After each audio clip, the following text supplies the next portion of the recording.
And now today's featured speaker is Heather Buda, class of 2008.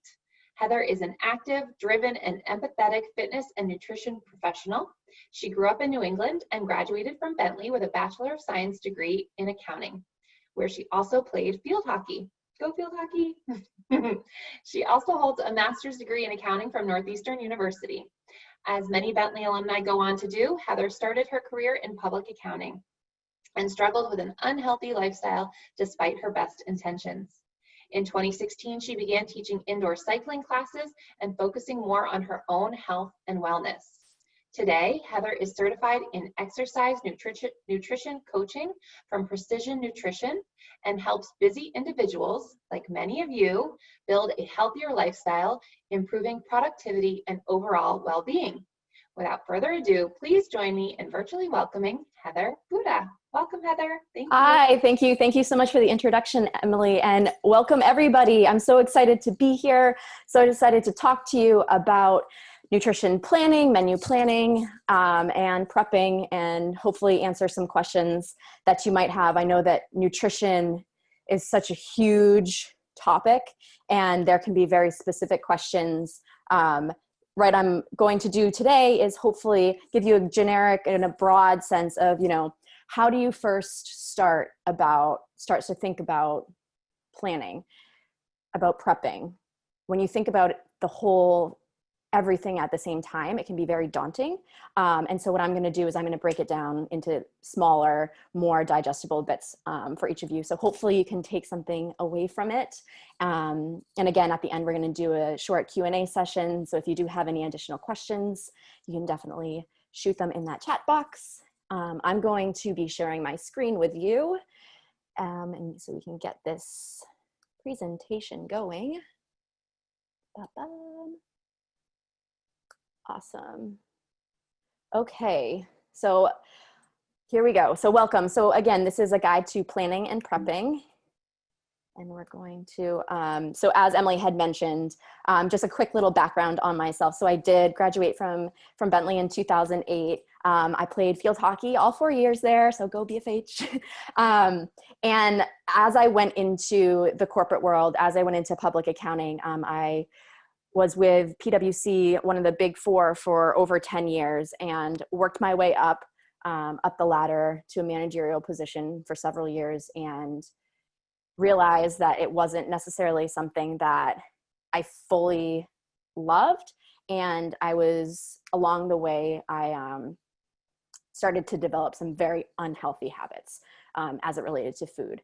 And I'm sure that there are many of you that can relate, when you're in an office, when you're working 70 plus hours a week, it can be very difficult to maintain a healthy lifestyle, go to the gym, eat healthy when you are going to dinners with clients and you are going to bed at midnight and having to wake up at 6 a.m. And when do I have time to prep? I'm working on the weekends. And all of these things are running around your head. And that's sort of what started to get me to think about, okay, is this for me, the lifestyle I want to be leading? And so I left PwC in 2018 and got my certification in exercise nutrition coaching, which I have been doing ever since. And I love it. I love working with individuals. My main focus is, yes, it's about nutrition, but it's mostly about building healthy habits and molding and switching the habits that you've already created, that are already ingrained in your body, in your being, and making them into something a little bit better day by day. We take it step by step. And that's what I'm going to probably mention many a time during this discussion, is it's not an all or nothing. It's you take one bit at a time, because when you do that, you're more likely to create these changes that you can maintain in the long haul. I'm not talking about diets, because I think that diets are not manageable and maintainable for your entire life. And they can be a clutch that people kind of hold on to. Right here, I'm going to be talking about just more wholesome, healthy living and healthy eating, and how to plan and prep given all of the different chaotic things that we have going on in our lives. So I'm going to do just a quick overview of our macronutrients. I'm not going to get into down and dirty. We could do an entire semester long class and course on our 3 macronutrients, but I'm just going to give you quick highlights because they are the building blocks of, when you look at your plate, they're what's on there. They are our fuel for our body. So the first one I'm going to talk about is carbohydrates, or carbs, as most people refer to them. And really, we think about carbs, we think of 2 different types of carbs, right? We have our complex carbs, which complex, they're full of a lot.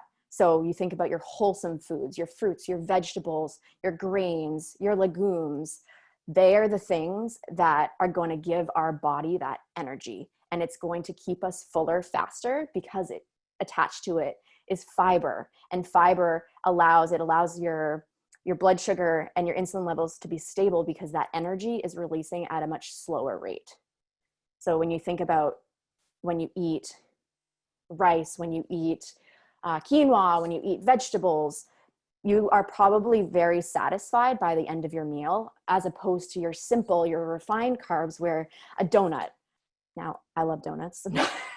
I used to eat them like every single Friday, and I miss them.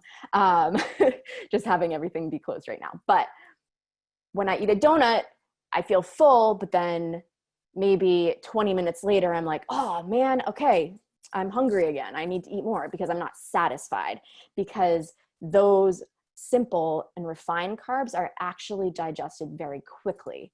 Our body goes through them, and there is very little nutrients that it gives into our body. And actually, if you're buying processed foods, lots of sodium can be attached to it, and a lot of industrial chemicals. So you want to make sure that as much as you can, we are limiting the amount of simple refined carbs. Now, I'm never going to say, when I work with clients, I never use the word, I don't say that things are bad foods. We don't term things bad, and we don't use good and bad. We say, what's better? What's a better choice that we can make? What can we eat less of? What can we eat more of? And cheat meals, that is a very difficult thing, because then you're telling yourself that you're doing something wrong. And food is food. Food is your fuel. Food should make you happy. It's something to share. And so by shifting our mindset from, oh, I'm cheating, I'm doing something bad, to, I want to have this, I'm giving my body this, and then I'll go back to everything else that I've been eating before. That kind of creates a more healthy mindset when it comes to eating. And there is no one size fit all. So I think another important thing to note is, there are a lot of people who are like, okay, you need this amount of carbs every single time you eat. You need this amount of carbs throughout your day. It depends on the size of the person. It depends on if you're active. And if you are active, how active are you? What types of workouts are you doing? If you're going on light walks around the city, you might need a little less carbs than if you're doing CrossFit, like 5 times a week. So depending on all of that. And then unfortunately, the thing that we cannot control, genetics. So there's just some genetics that people can process carbs and use them very, very usefully. And there are other people that carbs they cannot use, and so it will just kind of sit. And so if you eat too many carbs, then you kind of feel heavy and bloated. Our next one, my favorite one to talk about, is fats, because healthy fats are happy fats.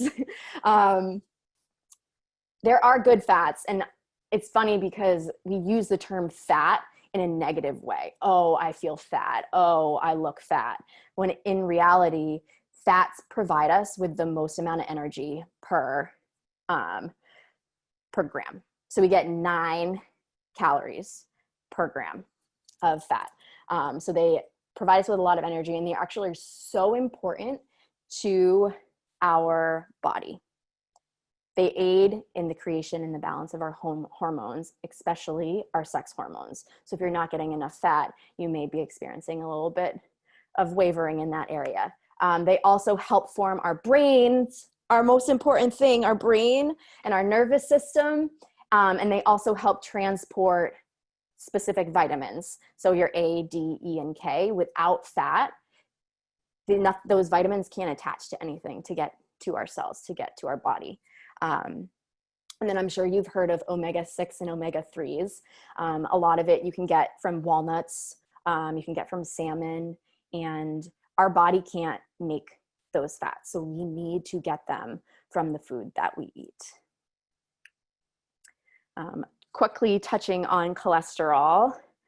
So this is essential as a structural component of our cells. So our liver actually makes most of the cholesterol that we need in our bodies. And it will regulate, if we take in cholesterol through food, it generally tends to regulate the levels that are ingested and the levels that our body can excrete and the levels that our body holds on to for that structural component.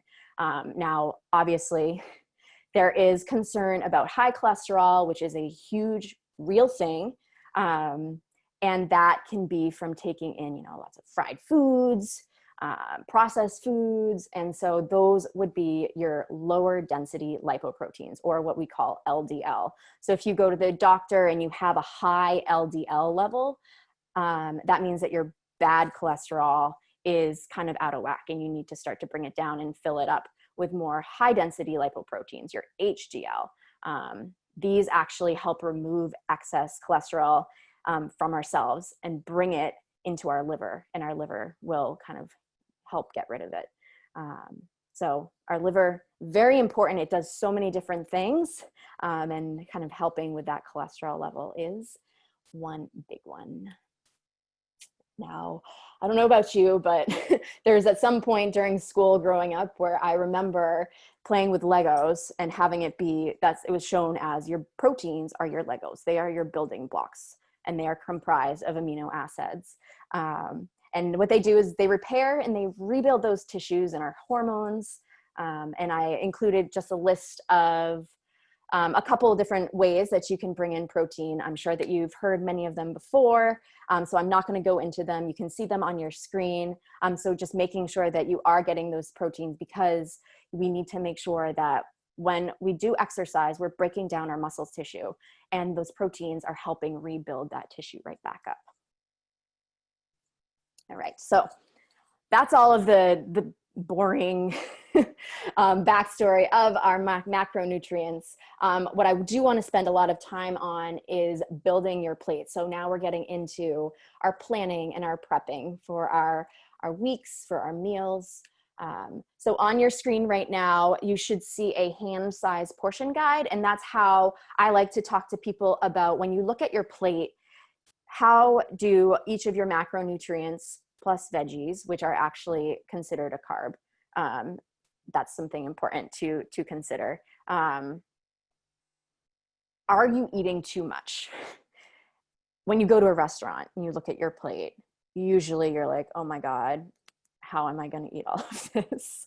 And if you were to use your hand, you would probably be like, oh wow, I have 3 servings of protein and I need to take this to go. So you look at your palm, it is the center part on your palm. That would be 1 portion size of protein. And it varies in ounces between what it is that you're eating. So if you can just kind of give your look-see, if you don't want to measure everything, nobody wants to be pulling out a food scale to weigh all of their food. That does work for some people, but I like to say, start off. You always have your hand. Your hand is always going to be with you. So it's a good one. If you look at your fist, that whole fist, that's going to be your veggies. And then if you cup your hand, that little pocket that you create, that is where you're going to fit in your carbs, 1 portion. And then that thumb, that's going to be 1 serving of fat. So when we think about healthy fats, we think about, if we have nut butters, I like to say for nut butters, making sure, looking at the ingredients, that if you're getting an almond butter, if almonds and maybe sea salt are the only ingredient on the list, double thumbs up, because we want to make sure that we're limiting the amount of additives that we're putting in. So if you look at peanut butter, for example, Jif, you're probably going to have a list of multiple different ingredients, where if you look at Teddy's peanut butter, it is peanuts and sea salt. So thinking about, healthy fats and bringing them into our lives, but also are the ones that we're taking in the best?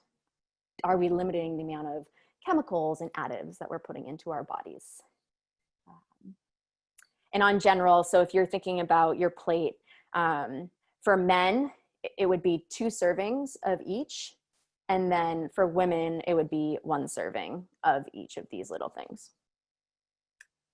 So now we're going to move into our first activity. I'm excited about this one. So if you do have that piece of paper and pen, we're going to be doing what I like to call the traffic light consideration. So green, yellow, and red is what we're going to be looking at. And because nutritional value of food varies from item to item, going back to my first point of we're not considering foods good or bad, but we're going to say, what should I eat more of and what do I think I can eat less of?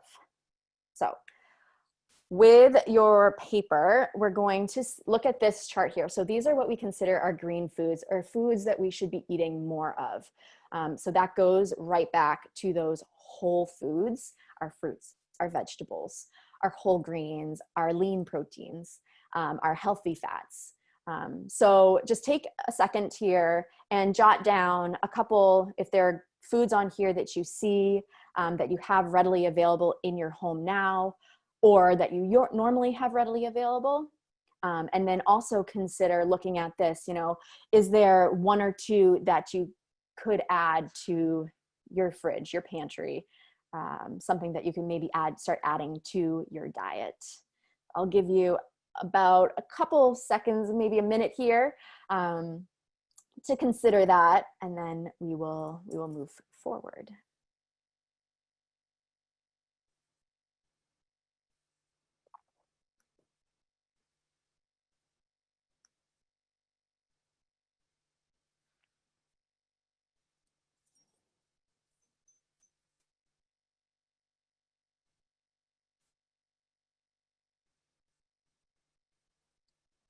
Alrighty. I'm just going to address a couple quick Q&A as you're doing that.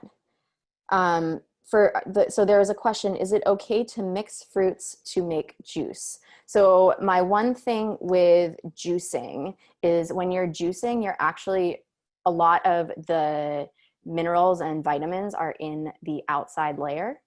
Their fiber, so if you think about an apple, your fiber is in the skin. So I always suggest to people that if you can eat the whole thing, it's best to, because you're getting a lot more nutrients than you would if you're juicing.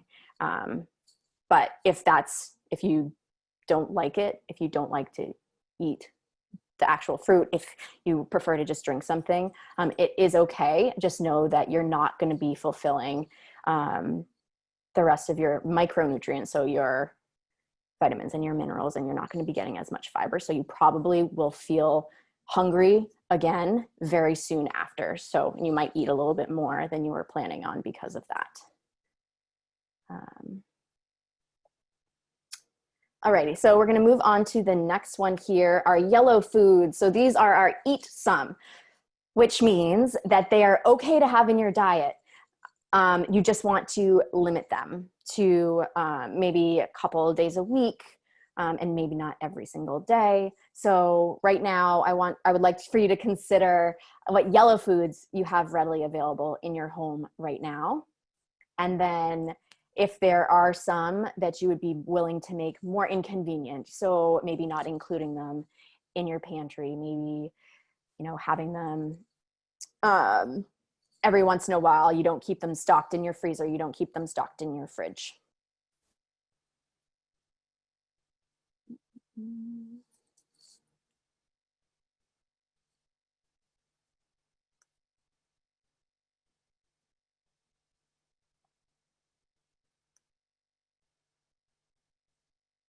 There was a question about how long food can be frozen and kept equally healthy. So freezing food, if you cooked food and you put it in the freezer, it normally can stay for about a month. In general, obviously there are certain things that might not stay as long, but I would say about a month. And then when you're reheating it, using the microwave can actually strip nutrients. So if it's something that, if you make pasta sauce, but you made a lot of it and it's really, really good and you don't want to throw it away, freeze it up and then put it back on the stove and heat it up that way so that it doesn't lose any of its nutrients.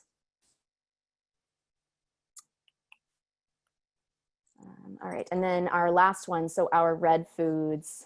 So these are ones that we would like to eat less. So also not ones that we have to strip out of our diet. We don't need to ban them, but maybe make them a little bit more inconvenient to have. So you're not having chips and fries and everything in your house that are easily accessible. So if you wouldn't mind just taking a minute here to take a look at this and then decide, okay, what do I have available right now? What's a go-to for me? What's a clutch that, when I'm in a bind and I need a snack? Is there something that I keep in the house that maybe falls into this list that I could make a little bit more inconvenient, inaccessible?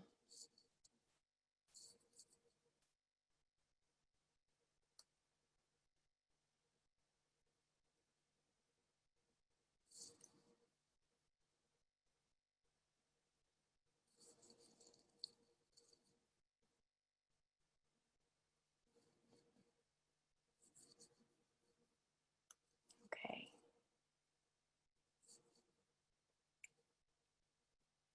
Awesome. Alrighty, we're going to move on. So when you just look at that list, consider items that, when you look at your kitchen as a whole, I would like to see generally mostly green items. And then you have maybe a couple yellow and a couple red available that you don't use all of the time. And generally, if you have healthy foods accessible in your kitchen, you're probably going to use them. You're not going to want to run out to the store every hour, every single day.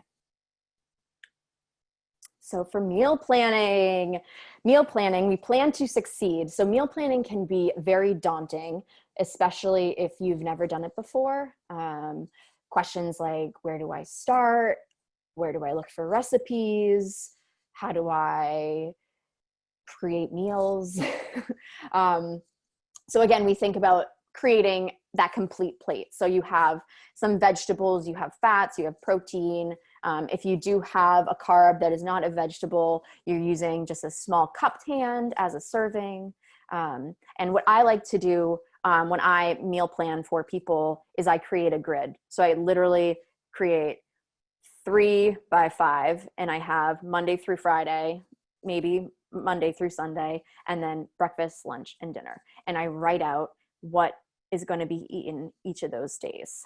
And that way, just from a visual standpoint, it's much more digestible than off the cuff on Monday. You're like, okay, so now what am I going to make?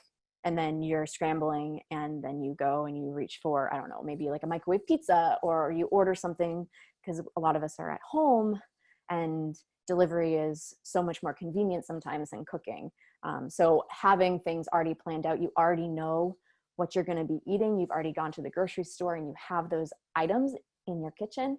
You may be less likely to spend $20 on takeout plus like $10 on delivery fees. So I would say the number one thing, if you're just starting, start easy. You don't have to plan your entire week. Plan one meal. And by one meal, I mean plan your breakfasts. Know what you're going to eat for breakfast every single day. If it's something that you need to prep, that's also something that you could consider. Overnight oats are always a go-to for me with clients because you can make them the night before, or you can make them in bulk on Sunday, and you can have your breakfasts, nice nutritional breakfast for the entire week. If breakfast, you're like, I got that down, I'm so good, I like to make eggs in the morning, good. Then think about lunches. Are you willing, first off, to eat the same lunch every day? If not, that's completely fine. But let's say if you like salads with chicken, is there a different way to spice up your salad? So maybe one day you have it with strawberries and blueberries. And then on another day you have it with kind of like a Greek salad with like tomatoes and cucumbers and red onions. And so it's creating similar meals using similar products, but then spicing up with the toppings. And then using different cooking methods. So when you're thinking about broccoli, let's say, broccoli can be great raw. Some people like it steamed. If you want to eat broccoli multiple times a week, maybe you could roast it. You could put it in the air fryer. There's just so many different ways to prepare foods that you can create delicious meals that aren't boring just by changing the cooking method that you're using. Now, I've been doing this a while, so I have a go-to recipe box, and I highly recommend that you start to build a recipe box. Mine is in a Google Sheet on my computer. And it's literally just links to all different places where I found really good recipes and links to those recipes. And I make notes in them and I say, this is the best salmon I've ever had in my entire life. Oh my gosh. And that takes time. So not having a big list of recipes is okay. You're going to be looking for things, and I can provide some additional recipes and additional blogs that I really love, that I found have some great, easy, delicious recipes. I can provide that later on. So looking for different food bloggers. They're great for recipes. They also provide, for the most part, pretty easy directions and a little background on, like, if you don't know how to rice cauliflower and your grocery store doesn't have riced cauliflower, you have to buy the head, they give a step-by-step. So just finding food bloggers that you like. And then if you are searching, let's say you want to make an Italian pasta salad, be as specific as you can in your Google search. And then I like to go to the images tab and start to look, because visual, if the food doesn't look good, I'm probably not going to try and make it. So doing that search, and then looking at the images and then kind of seeing, oh, this sparks my interest. Maybe I'll go and I'll look and I'll see what the ingredients are. So that's kind of high level on creating your recipe box. And then when you're thinking about, okay, so now I need to create a plan. Do you have a favorite protein? I love salmon. And so salmon tends to be on my meal plan once a week. Doesn't matter. It varies day to day, but always have salmon. I love to always have shrimp. So that makes it a little bit easier when you're creating, or when you're searching for recipes. You can say, okay, salmon recipe, or is there a salmon recipe I love? And I can already put that in. Same thing with vegetables. If you know that you really like certain vegetables, you always include those in one of your meals for the week. And then is there a weeknight that maybe you're having a social distancing evening with your girlfriends, or you're going out to dinner, or whatever, you need to have, maybe not dinner, you have food, but make things that are easier and more accessible. And you're going to know, okay, so I won't be able to cook dinner this night. So either have something available. And then again, back to my point about eating multiple things in a row. Leftovers have a very negative connotation, I feel. I think it maybe just for me, but spurs from growing up, and it's like, oh, we're having leftovers. It's like, same food again. But leftovers can be great, and it saves time. So especially for time crunch, busy individuals like yourselves, bulk, if you're making dinner on Monday, maybe make enough so that you're going to have enough to heat up again on Tuesday. Okay, so one of the questions that we did have ahead of time was about if you have kids, and especially if you are at home with them a lot more. I'm going to break it down into two different groups. So we have like pre-adolescent children and then teenagers. So just a quick thing here. Kids tend to be pretty intuitive eaters. I know that as a child, I was told, you sit at the table until your plate is empty. Now, if you are providing your children with appropriate portion sizes, totally fine. But your children, their bodies will tell them when they're full, and they tend to listen to it. So there may be days when they can eat a house, and then there may be days when a little dog house is all that they can eat, smaller portions, and then their body says that they're full. So just keep that in mind as you're working with your children. Making sure that you're not forcing food on them is very important. So serving a variety of minimally processed whole foods.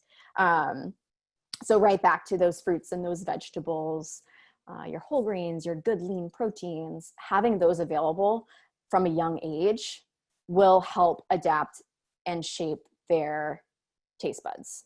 And it will help them start to think, okay, so, we're going to have, pork chops tonight, or we're going to have salmon, or, yummy, we're going to have purple cabbage, changing the color of things, like cauliflower. Cauliflower comes in maybe 4 different colors. So, maybe a white cauliflower doesn't look as appetizing to a child, but a purple cauliflower or an orange cauliflower might be a little bit more cool.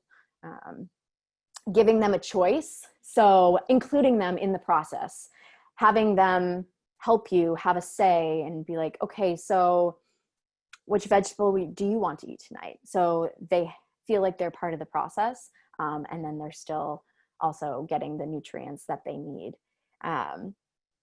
Again, back to that good or bad, we don't refer to food as good or bad. So starting your kids off early age, kind of setting into that mindset is helpful for them in their growth and development. And just keeping unhealthy foods out of the house.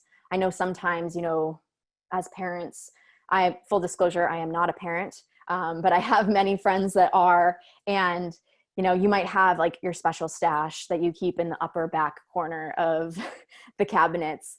If your kids know that it's there, they're going to catch on. And then for yourself also, having less availability for the unhealthy foods, the ones that we want to eat less of, is something to keep in mind. And then also having your kids in the kitchen with you. I know that can be very daunting and maybe more chaotic than it looks on paper. So it doesn't have to be all the time, but maybe there's one meal a week that you include your kids, whether it's just washing the vegetables, something like that, so that they feel like they're a part of the process too. So there are probably some questions or some issues that many parents have, like, my kids just won't eat vegetables. They hate the taste. Just try different preparation methods. Try roasting it. If you kind of put it in a soup, it's a little bit easier to sneak some in. In a smoothie is another great way. You just add some spinach, or serve them raw with like a dip, like a hummus or something like that. Maybe they'll be a little bit more amenable than just steamed carrots or steamed broccoli, because if your children are in that phase where they're like saying no to everything, again, back to that point, take them shopping with you, have them be part of that process, have them choose what toppings you're going to be putting on a salad, and say, okay, so what kind of lettuce do you want to have, and have them see all the abundance and the different lettuce that's available, and then they can choose. And then when they're eating it, they'll feel a little bit of sense of pride, like I chose this, and I washed the lettuce and I washed the tomatoes. And of course, the age-old issue of, well, so-and-so's parents let him eat Doritos all the time, and I get to eat Doritos when I go to their house. What happens in that house is that house's problem. That stays there, and just don't try and control it, because it probably isn't going to change. Focus instead on what you're doing at home. And then that will be, your kids are probably at home more often than they're at friends' houses, especially now. So having healthy habits at home every now and then when they go to their friends, that's going to be okay. Teenagers. So teenagers are a whole other different ball game. They are vacuums. They will most likely eat just about everything in sight. Usually not a problem, but obviously we want to make sure that our kids are active, and making sure that they are learning healthy habits. So even if your child isn't interested in group sports, just having them do something so that they can get their heart rate up a little bit is very important, and it helps them kind of create that good habit for when they're later in life and when their metabolisms start to slow down. In keeping good foods at home, and around the house, especially if your teenagers are home and they're starving at 3 o'clock, but you're still in your office at home on a conference call and they're bugging you and they're like, Mom, I don't know like what to eat. Just having some things available for them so that they can quickly take them and you know that they're getting good food. One thing I like to say that's a great snack is deli cut lean turkey.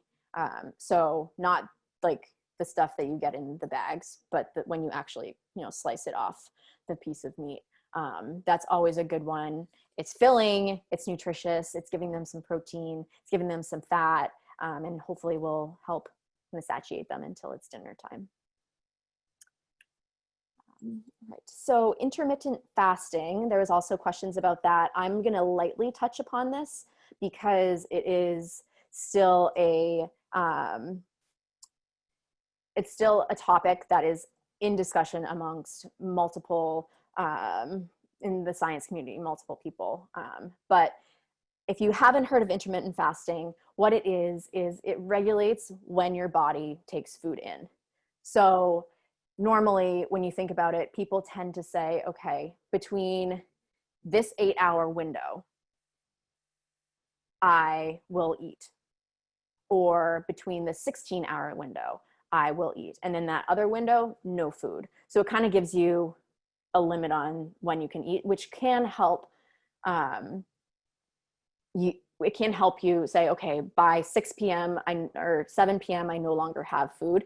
You might be less likely to have those ice cream 9 p.m. binges. But you also have to be careful with intermittent fasting because it could lead to you forcing more food into a short time frame. You still want to make sure that you're eating the same amount of food, but just in a shorter amount of time. You're not doubling up on food because, I have to save up because I'm not going to be eating for the next so ever many hours. Eat the same amount of food as you would in a regular day, but just condense it down. And there's no best way to intermittent fast. And it could vary based off of body type, based off of age, activity level, just depending on where you are, and how your body functions. It could be, like I said, certain hours within a day, or the best thing for you could be fasting, 2 days and then eating normal for 2 days and then going down for 2 days. So I'm not going to prescribe and say that anything is better than the other because it's still very questionable. But if you are looking for a little bit more control on the hours that you are eating, intermittent fasting could be helpful. But it's, again, not for everybody. I would also say that if you're not already practicing healthy habits, which I like to call your level 1 habits. So eating whole foods, cooking at home, eating less processed foods. If you're slowing down your meals, so you're not shoveling food in your face, if you're actually taking the time to eat mindfully, your body is going to digest it properly and it will tell you when you're full. As opposed to when you're just shoveling food down, you could overeat and then you're like, oh my gosh, I ate too much. So mindful eating is key. All right, so awesome. Oh, we're almost perfect on time. Our last activity here before we get into our Q&A is healthy habits, creating them, changing them. This is the main thing that I tend to talk to my coaching clients about, is how to develop and how to change certain habits that are so ingrained in our being because we've been doing them for so long. So again, if you have a piece of paper, I would love for you to participate in this. Building habits, changing habits, it's not all or nothing. It's not 0 or 100. You don't have to do it all at the same time. I like to say you don't have to do all the things. You can do a thing and then another thing. And then slowly over time, those become all the things that you will probably be able to do for the rest of your life, as opposed to something that maybe you can sustain for a month and then you go back into your old ways. That's why diets, and I use quotes because there are definitely certain diets, like I'm a pescatarian, so that technically is my diet. Diets are when you're saying, I can't eat this because the diet says I can't eat this. Then it kind of gets a little bit tricky, because you might, if you break the diet, you might be like, oh, well, I already broke it, so I might as well, keep breaking it. So the first thing, any situation, and it doesn't actually have to be nutrition, although this is a nutrition-based course, think about a struggle, some situation, something that you have that is difficult for you. So maybe, for example, it could be that you always need to eat something sweet before you go to bed. So just think about that, and I'll give you a couple seconds here to write it down.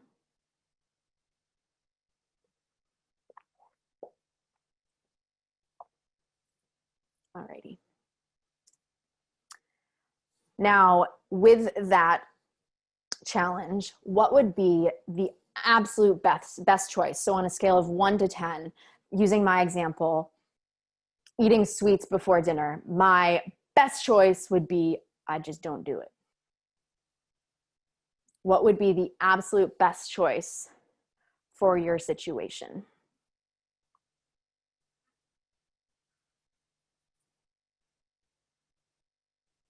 All right, now we're going to go to the other end of the spectrum. What would be the absolute worst choice? Like a 1 out of 10, like eating 3 tubs of ice cream before going to bed.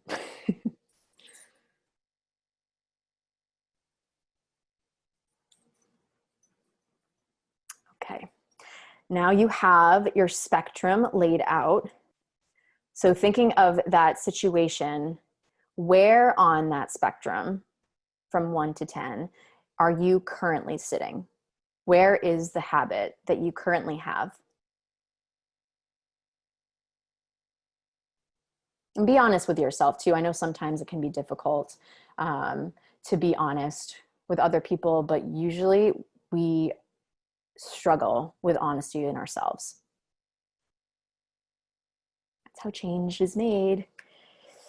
All right, now you know where you are on that continuum. So now what would be a slightly better choice from where you are? So you're moving up 1 point.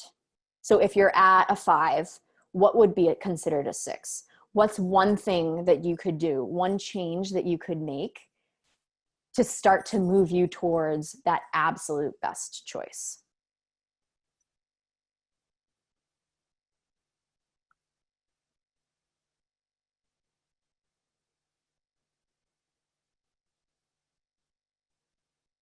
Alrighty. And there you have it, you guys. So something to think about and I like to do this with multiple different things. Start with one and start to put that new choice into practice. And it doesn't have to be every day. It can be every other day. It can be once a week. You start with something that you are willing, ready, and able to do, and you will build that habit over time. Believe me, that's how change happens. That's how we've gotten to where we are today. That's how we build that habit in the first place. We didn't go from, being a kid and having ice cream as a treat to all of a sudden eating 3 tubs of ice cream a day. it slowly built over time. And so now we're just going to reverse it again, slowly over time. And you have to be patient with yourselves. I know we want everything to be at a snap of a finger. We want to change it and have it be gone. That's just not sustainable. And that's what I'm here for. I want to help you work through those tough times when you think that you can't go further, where you think that you don't have the strength. You do. Everybody does. You just have to find your why. You have to find that spark that starts to light that fire. And that's how we do it. So thank you all. Before we move into some Q&A, I just want to say a big thank you for everybody for showing up today. I love chatting with you, connecting with you. I've included some information here where you can contact me. Bethany will also be sending that out with our conclusion email and message. But that's about it. I'm going to stop sharing my screen. Ooh, now. Thank you, Heather. Yes, of course. That was awesome. All right, so we have so many questions. We'll probably Sure. only get to a few. Okay. But like Heather said, we are going to share her contact information. She's always sharing lots of good things on her Instagram page, so follow along. And if you're into indoor cycling, which I personally am not, but I know many people are, I actually think there's a Bentley Peloton hashtag or whatever there is. So if you're into that kind of thing, follow Heather. But let's get into a couple of questions before we leave you this afternoon. So you mentioned, how you have your Google Doc for all your recipes. Do you have a couple of favorite sites or bloggers where people might be able to get started? Absolutely. So one of them is called Fit Foodie Finds. She's great. One of them is Cookie and Kate. It's actually a girl and her dog. It's pretty cute. I love to see the dog pictures. She's wonderful. I get a lot of recipes from her. Love and Lemons is a good one. And then my other one is Eat Yourself Skinny. So she has a lot of really nutritious, satisfying, delicious recipes. Don't be put off by the name. Awesome. So that's good suggestions for people who are looking for flavorful recipes that are both healthy and maybe something that you wouldn't think of to cook for yourself. So just looking at that. What about lots of questions around snacking? How do you fit snacking into your planning and prepping? Yep. So I normally include a line for snacking or just kind of a column of healthy snacks that I like to keep or like to have my clients keep around the house. My favorite thing, and this is actually something that I offer as part of my meal prepping business, are energy bites or energy balls. So on the weekend is normally when I make them, and they're just a very compact ball. They're about 100 calories each, so they're very satisfying, and they can be made from multiple things, whether it's nut butters and oats or dates and nuts, and then with all different flavors. So I like to keep those around the house, or have my clients keep those around the house just so that you have them ready available. And also nuts. Nuts are a great one to have, just making sure that you're having a small amount because they are very, very dense in calories. Awesome. And do you have any thoughts on, if you're feeling like this is a little daunting, what about meal plans or meal kits like Green Chef or Purple Hungry Root, Purple Carrot? There's so many. Do you have any thoughts on those? Yeah, I mean, it's definitely, if it is daunting to you and you would much rather have somebody, you can pick your meals. So you still have to choose your meals, or the, whatever, you get like the carnivore package or something like that.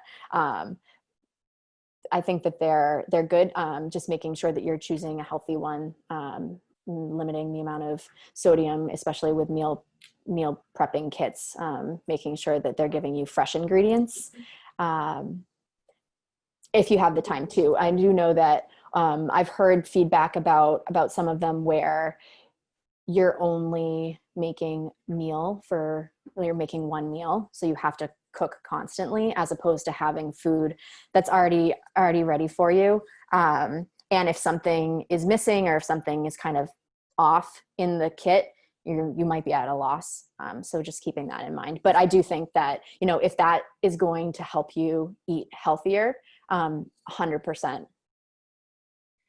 Thanks. And you touched on this in your talk, but any tips for people who feel like it gets repetitive and you might feel like you're going to start to drop off because you're getting bored of the same meals? Yeah. So that's definitely where I like to say, play with the spice of life, because spices are just changing the spice profile can make the world of a difference. And that's where coming up with your recipe box is going to be key, because you won't have to be eating the same thing every single week. And, make it fun. Attach it to, a good, happy thought, a good, happy feeling. Whether it's something that you do on Sunday mornings with a cup of coffee as you're sitting out on your balcony, or, find that place that kind of sets you into that mindset. And then, spices, herbs, and citrus, they can change everything from, having the same piece of chicken with salt and pepper to one day having Mexican chicken, one day having like a cilantro lime chicken, and you can change everything with just a little oomph. Speaking of flavor, we have lots of sweet tooths. Yeah. Sweet teeth. So any suggestions? You mentioned, the little balls of 100 calorie, like nuts and dates and things. Any other suggestions for ways to fit that sweetness into your meal prepping and planning? Yep. So fruit is naturally sweet, and you're not getting your added sugars. So if it's something that you crave that sweetness, I would first suggest, starting to incorporate a little bit of fruit into your diet, if it's as a snack or, as part of your meal. Like I said, like adding strawberries to a salad is a great way to do that. You can also, add blueberries to like quinoa and pair it with a salmon, and then you still can get that sweetness to it. Dark chocolate. Dark chocolate is great. Obviously not eating it like bar by bar. But if it's something that you just need that little hit of sugar, having dark chocolate, dark cocoa actually has some good vitamins and good minerals that your body can take in. So having a bite or square of that is not a bad thing. Good. So you can have your chocolate, everyone. Chocolate. All those people who are asking, you can have a little yes. chocolate. What about using air fryers or Instapots or slow cookers in your meal prep? Yes, 100%. I bought an air fryer maybe 6 months ago, and it is my absolute favorite appliance. It is the best thing. My boyfriend and I make so many things in it, and it changes. It's quick, and it changes the consistency of things. So it makes it a little bit crispy on the outside, but it keeps it all fresh and juicy on the inside. So I definitely, and that's another thing, when I said change the way that you're cooking things, air fryer, slow cookers are great because you just set it and forget it. In the summertime, it tends to be, I just feel slow cookers are best for like fall and winter when you want that warm your belly type food, which that time is coming. Feel it in the air today. But yes, definitely incorporating those into your meal prepping, meal planning. Definitely, if you haven't bought an air fryer, I highly recommend them. There's many out there now. Yes. Here's a good question. What about alcohol? How do you fit that into your meal prepping and planning? Yep. So alcohol is something that is on, I think it's the yellow, where it's something like in moderation. And this is with everything, in moderation, it's okay. It is a carb. So when you're thinking about, if you are thinking about calories and you're thinking about your total intake for the day, consider the things that you drink, because it's still calories that you're taking in. And alcohol does break down into carbs. So just while you're doing that, consider it. But I don't see anything wrong with having a glass of wine. There you go. Everything in moderation. And what about when you get started with prepping, how many days a week would you suggest to kind of start with? I would suggest not doing days of the week. I would suggest doing specific meals, so lunches or breakfasts. But if you were interested in doing dinners, start with Monday through Wednesday, and then have Thursday and Friday kind of be spur of the moment, maybe decide later in the week. Don't overdaunt yourself with trying to plan everything at once. Okay, I'm going to take a couple more questions as we come against the hour. Yep. One question is for single people.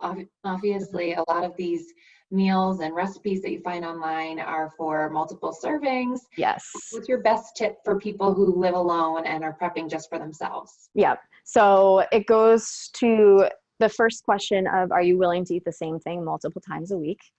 Because if you are, then double thumbs up, because you already have the recipe for that. If not, most recipes you're able to cut the serving size. So what I like to say is most recipes will serve 4 people, is what I found in general. So cutting it in half to make it serving for 2, not necessarily very difficult. And then you have food for the next day, which I always recommend, just from a sanity's sake. You won't have to be cooking every single day. There are certain recipes where that can be a little bit more difficult. And with that, I just say play around with it. Cooking is an art. It's not a science. It's not baking. So if if a recipe calls for a cup and a half of something and you're like, okay, well, I don't want to cut it in half, but then I do this and then that. If you like bell peppers, use a full bell pepper. So you can kind of play to your taste buds there. But in general, cutting in half is pretty easy. Awesome. Just thinking, looking at these last questions. Again, feel free to reach out to Heather directly if your question wasn't answered today. We'll take this one. It seems like every time this person, try to eat healthier, the alternatives are typically foods that I just don't enjoy eating. Oats instead of cereal, salmon instead of beef, avocado on toast instead of peanut butter and jelly. Any suggestions on how to make some slight adjustments to start? Okay, yes. So choose one thing. So whether it is let's say the oats for your breakfast instead of cereal. First of all, consider which cereal it is that you're eating. Are there whole grains in your cereal? Because whole grains are good. And I feel like a lot of cereals now are being made with whole grains. Is there added sugar in your cereal? If there is, then and there are other things that you can have for breakfast. So, you can think about making, or have you tried overnight oats? Have you tried changing the way that you're making oats? You're not just making a mush of oatmeal. Or have you tried toasting them and making them into a granola? Or getting rid of the oats in general and supplementing it with, do you like yogurt? You do yogurt and berries. Do you like eggs? One of the things I love to make for clients is egg cups. So you make them in muffin tins and they are an egg each, and you can put in a whole bunch of different vegetables. They keep for about 5 days in your fridge. So you have them for the entire week. They're easy to pop in. You can eat them cold. You can heat them in the microwave.